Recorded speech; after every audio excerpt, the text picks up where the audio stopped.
Welcome back. Tactical Tuesday with Johnny Tiger on Tuesday, February 8, 2022.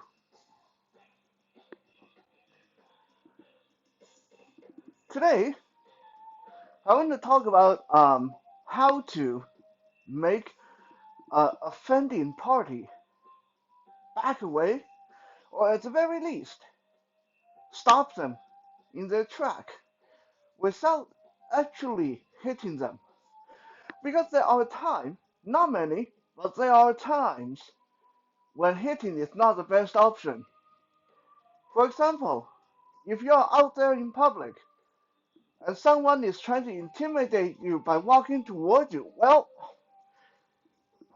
if you just rear back and pop them right in the face, or they walk towards you and you go to chop in the throat, or you go roundhouse kick in the leg, and any of that get caught on camera, you might have a hard time calling that self-defense in court. Is it right? No. Okay, self-defense law is a little bit finicky, depending on where you're at. But for the most part, if the person is just walking towards you, crowding you, and you attack them, it's difficult. It's very difficult to explain that, right? Also, there are instances in Krav Maga we deal with multiple threats, and sometimes when there are multiple threats, multiple people around you that you are dealing with, and you're being hemmed in the front and on the right, and they keep crowding you, making you stumble, losing your balance. You need to do something to be able to hold your ground, to make them move, or to stop them first, right? So what happens usually when people are in our face or in our personal space? Now, Bruce obviously can't walk toward me, but I'm going to walk toward him. And when someone is in like this, a lot of time people do one of three things. One, most people will choose to backpedal, and this is really bad in a conflict. The moment when you start to back up or stumble back, this is usually when you trip over your own feet. This is usually when they suddenly attack you and down you go. Okay, so when someone is coming in towards you, backing away, it's a bad idea.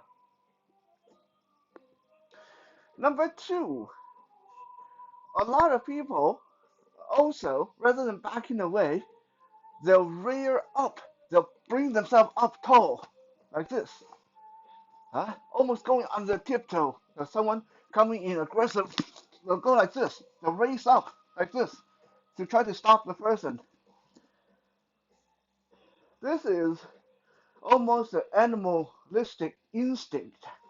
Now, when we watch dogs and cats and most other animals, if you suddenly lunge towards them, you go into their private space. That's what a lot of them will do. They'll either turn and run away, or since a lot of them are on all fours, bear, same thing. They're down on all fours. You suddenly come towards them, they'll go like this. They'll stand up on the hind leg. But while we human beings have learned a lot of fighting techniques from observing animals, this falls more under the category of watch and don't rather than watch and do what they do. Because if you watch what happened to an animal after that, when they rear up like that, if you just keep going into them, they'll fall backward and they'll fall backward. So this is one of those things that you don't want to copy an animal because it doesn't work. I've once uh, heard of a friend of mine. he raced horses, and he had this big stallion that liked to rear up and scare people, like get up on its hind leg. And when horses do that, it looks really scary because they're really big. Well, the one time that horse tried to do that to my friend just walked right in under the horse's belly and chest, and shoved the horse, and the horse stumbled back and fell over. Right? So this rearing up, bringing yourself up tall, really bad idea because you have really poor balance. Your connection with the ground is bad at that point. So that is a no-no. Number three, a lot of people will also try to hold their position and push back. This is a little bit better than the previous two. A little bit better because you're not rearing up, you're not stumbling back. You're actually being assertive. As someone's walking in, you no, and you're trying to push against them. Okay? Now,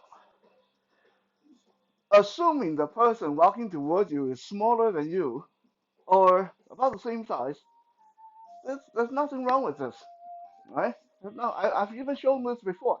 Someone come walking towards me, crowding me, I go pow right in the chest, palm right in the chest. Okay, now if they are about the same size, this would be okay. If they are someone twice my size, do I really want to do that?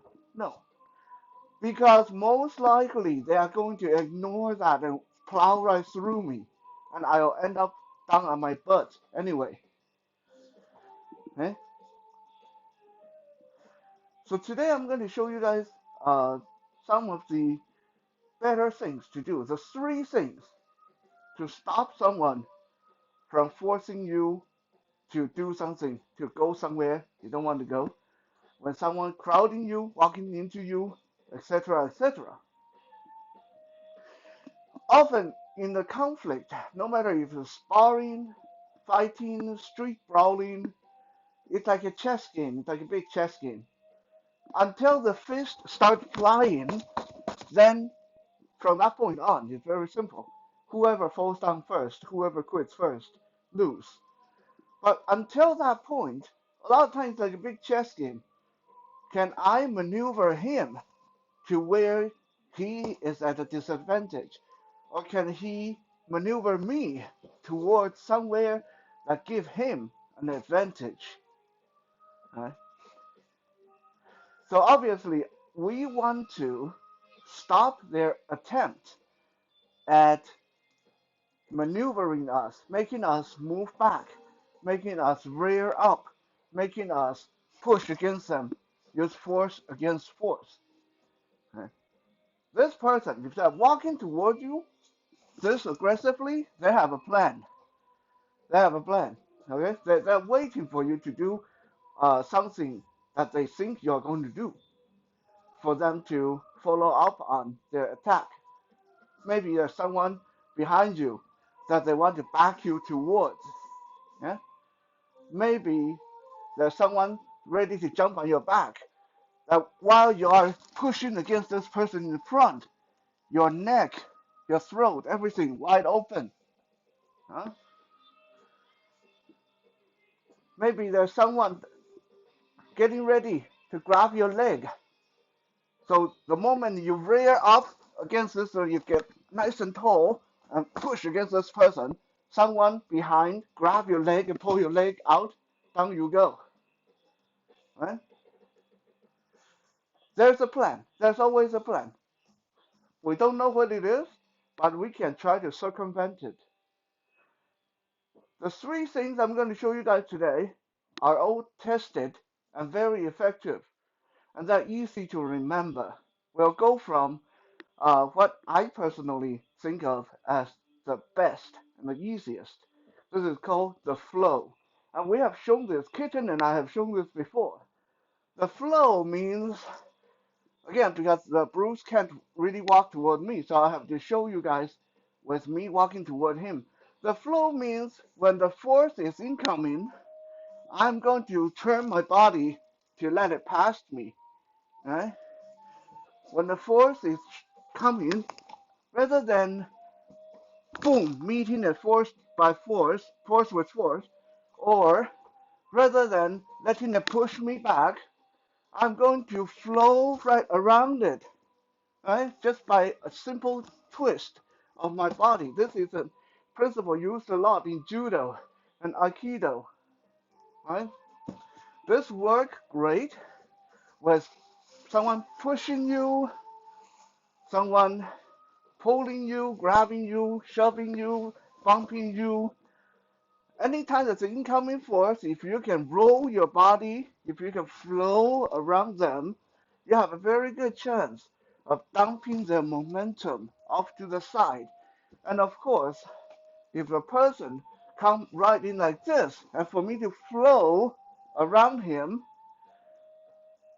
you guys can't even see that on the camera, right? But let me show you guys. Let me take the arm out of the way. Obvious, this is not how I would do it normally, but I want you guys to be able to see it. Okay, so when the force is incoming, I flow around it. My inside hand is right at the kidney level, which means when I flow around the body, I can hit him many times in where it's going to hurt a lot. And there's a very small chance for the camera to catch this, especially if normally I wouldn't be that obvious. Normally, if I flow around, it's going to be quick, short, vicious punches into the kidney. If someone points that out on the camera, I can say, no, the person's walking to me. I was trying to step around him and I lost my balance. So I was trying to use him to help balance myself. I wasn't hitting him. I wasn't hitting him. No? This also take you directly out of the line of the direct line of fire, give you a very advantageous position. You'll either end up on the side of the person or you'll even end up behind the person. And if you give them a shove or tug in the right direction while they are stumbling past you, you can make them kiss the ground. It makes them fall on their faces. Okay, so the flow is my personal favorite. But the flow also has disadvantages, especially if you're fighting someone who's skilled in uh, this kind of tussle, someone who's skilled in silat, martial art, eskrima, someone who's skilled in also in aikido or judo. You try to flow, they are going to take that really brief moment to throw you, to trip you. Okay, so that is one thing. Well, the moment you flow around the person, there is one split second where you are very vulnerable as well. Because as I am, let's say Bruce here is doing the flowing. Okay, so I come in and Bruce turn the body. I'm actually turning my body, but just imagine it's Bruce turning his body. He end up on the side of me here, which make him think that okay, he did the flow, he watched a Johnny Tiger video, he did the flow, and now he's feeling really good. But if I am a very skilled fighter, pow, I can just twist right back with a very hard cross into the face or elbow, back fist, all kind of things I can do. That split second when he's at this angle to my side, right? So that is why we need more. We need other things. We always need options other than just the flow itself. Number two, the bar. Number one is the flow, turn in the body, let them go past. Number two, the bar. What is the bar? I have shown this before as well. Let's look at this again. There's an incoming force. They're coming in really hard and fast. So rather than meeting a chest to chest, rather than rearing up and try to meet its head, I'm going to drop down and bar my arm right across the hip, the pelvis, the junction between the thigh and the groin. Okay, so if I actually use this a lot when I'm sparring, especially when there's multiple partner, multiple opponents, and they try to crowd me. A lot of time I will force them down to the ground or force them back by barring right into the pelvis and groin area. And all that takes is my forearm going across my chest, just like this, from the chest. I drop my weight and bar right. Let's go like an iron bar right across the hip as they are coming in or as I am moving into them. Okay? The beauty of this is it's aggressive, but to an unobservant uh, camera or watcher, it looks like I'm losing my balance and I just fall into them. Okay? It doesn't really look that much like an attack. It just looks like they're coming into me and I just happen to slip and my arm go right across the pelvis area. Right? But make no mistake, I have perfectly good balance from here. And I have a lot of things I can transition to. Once I bar the hip and stop them in their track, I can assess the situation. I can punch them in the groin. I can grab their leg for a takedown. I can raise up from here and go right for the throat or face. Okay, so there's a lot of engagement option with barring. The downside, of course, with barring is if you do it wrong, you will open yourself to take their kick, their knee right in the face. And so when you dive forward, make sure this bar is between you and them, right? Otherwise, you will go right into their knee. Their knee might come up and take you right in the face, and that's a knockout right there, right? Barring is also extremely effective when someone is trying to grab you and knee strike you, by the way. If someone tries to knee strike me, I just bar right across the hip. They can't knee strike me when I have this right there in the junction of the leg and the hip. Number three, also extremely effective. This is called a thrust.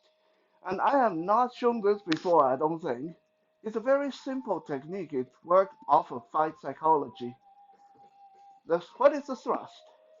When someone is coming aggressively toward me, or if I need to make someone shy away from me, maybe I want to walk past somebody. Maybe this guy's blocking the door. Maybe I just want to get away, but this guy's blocking the door. Then, simple. I'm going to take my hand, open my finger out, like I'm going to reach and grab a doorknob. Okay? I'm going to keep my finger relatively stiff. I'm not going to throw this like a punch. I'm just going to do it exactly like reaching for a doorknob. Okay? Right at the person's face or throat. Okay? My goal is not to hit them. My goal is to scare them. Okay? So this motion should be as quick as like that.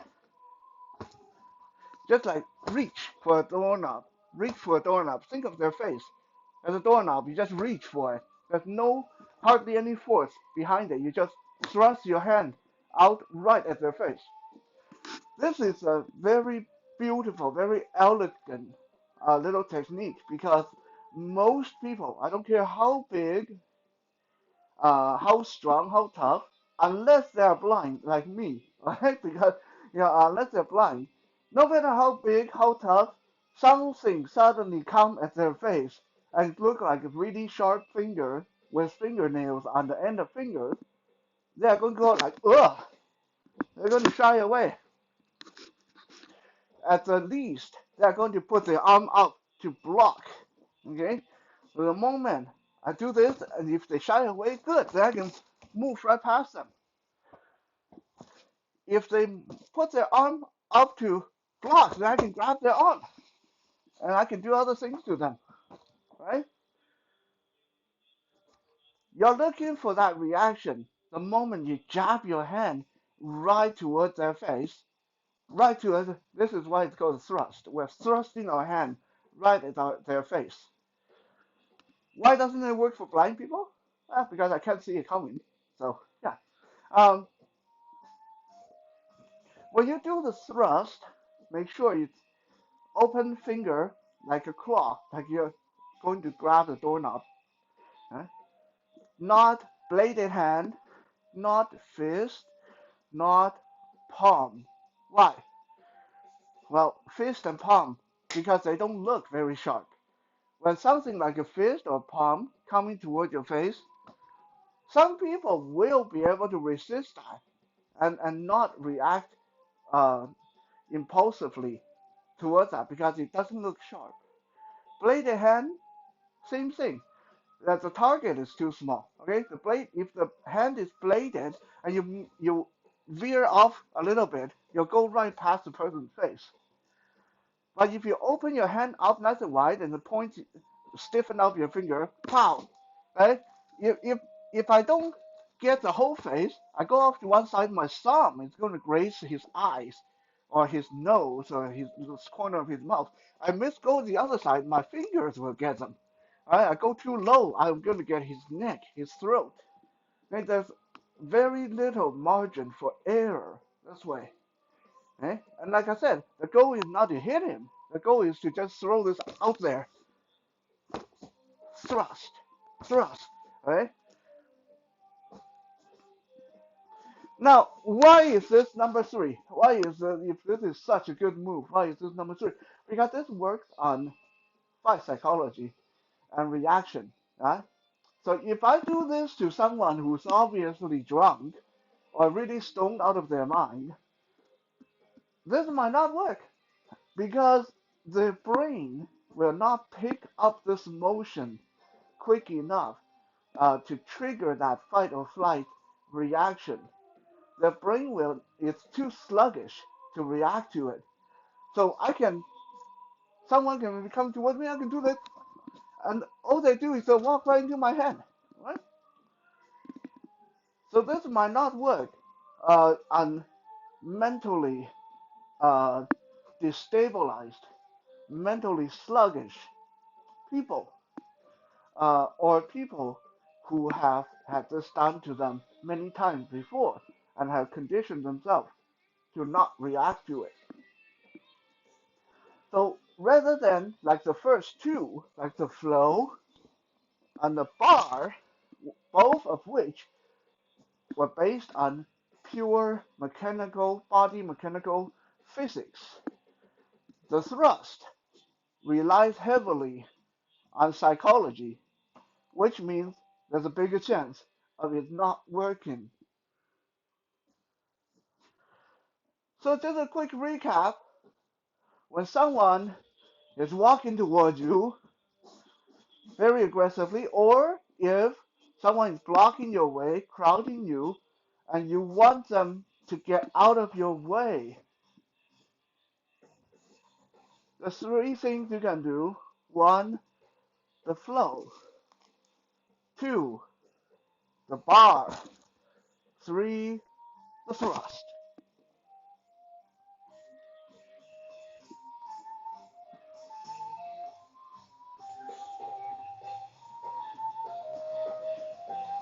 Thank you for checking out today's Tactical Tuesday. We'll be back again tomorrow for Wisdom Wednesday. For now, have a good night.